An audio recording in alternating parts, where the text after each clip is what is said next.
ಅಂತ ಕಲ್ಪುಣಿಯ ಪ್ರಧಾನ ದೇವತೆಯಾದಂತಹ ಮಹಾಶಕ್ತಿ ಮಂಚದಾ ಕಾಳಿಕಾಂಬೇಶ್ವರಿ ಮತ್ತು ವೀರಭದ್ರೇಶ್ವರ ಸ್ವಾಮಿ ಕಾಳಭೈರವೇಶ್ವರ ಸ್ವಾಮಿ ಭದ್ರಕಾಳಿ ಸಮೇತ ಗಣಪತಿ ಅನುಷ್ಠಾನ ಸಂಪರ್ಕ ಈ ದೇವಾಲಯಗಳು ಶ್ರೀಮಾನ್ ಮಹಾದೇವತಾ ಸಹಿತವಾಗಿ ಮಂಚದಾ ಕಾಳಿಕಾಂಬೇಶ್ವರಿ ದೇವಾಲಯ ಮತ್ತು ಪ್ರಧಾನ ದೇವರಾದಂತಹ ವೀರಭದ್ರೇಶ್ವರ ಸ್ವಾಮಿ ದೇವಾಲಯ ಪ್ರಥಮ ದ್ವಾರ ಶುಕ್ರವಾರ ದೇವತಾನ ಪ್ರತಿಷ್ಠಾಪನಂ ಅಹಂ ಕರಿಷ್ಯೆ 14ನೇ ದಿನವಾದಂತಹ ಈ ದೇವತಾ ಅನುಷ್ಠಾನ 48 ದಿನದ ಮಂಡಳ ಆರಾಧನೆಯ 14ನೇ ದಿನವಾದಂತಹ ಇವತ್ತಿನ ದಿನ ಗುರುವಾರ ಯುಕ್ತಾಯ ದಿನ ಅಮಾವಾಸ್ಯೆಯುಕ್ತವಾಗಿ ಪೂಜೆಯನ್ನು ನೆರವೇರಿಸಿಕೊಡುವುದು ಪ್ರತಿನಿತ್ಯವಾಗಿ 48 ದಿನಗಳ ಕಾಲ ಅರ್ಘ್ಯ ಪಾದ್ಯ ಆಜಮನವನ್ನು ದೇವರಿಗೆ ತೋರಿ ಮತ್ತು ಬಂದಂತಹ ಭಕ್ತಾದಿಗಳಿಗೆ ಅನ್ನದೋತ್ಸವವನ್ನು ನಡೆಸಿಕೊಟ್ಟು ಜನಗಳ ಅಭಿಪ್ರಾಯ ಮತ್ತು ಜನಗಳ ಸಹಿತವಾಗಿ ಸತ್ಕಾಲ ಮಂಗಳವಾಗಿ ಭಗವಂತನ ಅನುಗ್ರಹಕ್ಕೆ ಪ್ರಾರ್ಥರಾಗಿ ದೇವರ ಕಾರ್ಯವನ್ನು ನೆರವೇರಿಸಿಕೊಡುತ್ತಾರೆ. ಮಹಾನ್ ದೇವತಾಭ್ಯೋ ನಮೋ ಸದಾ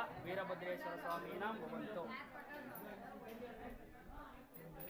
ಭದ್ರಕಾಳಿ ಚೌಳರ ಕಾಲದ ದೇವಸ್ಥಾನವಾಗಿರುವಂತಹ ಇದು ಪುನರ್ನಿರ್ಮಾಣವನ್ನು ಮಾಡಿ ಪ್ರಾಣ ಪ್ರತಿಷ್ಠಾಪನೆಯನ್ನು ಮಾಡಿ ದೇವತಾ ಕಾರ್ಯದ್ವರ್ಗ ಸರ್ವತಾ ಸಿದ್ಧರಸ್ತು. ಭದ್ರಕಾಳಿ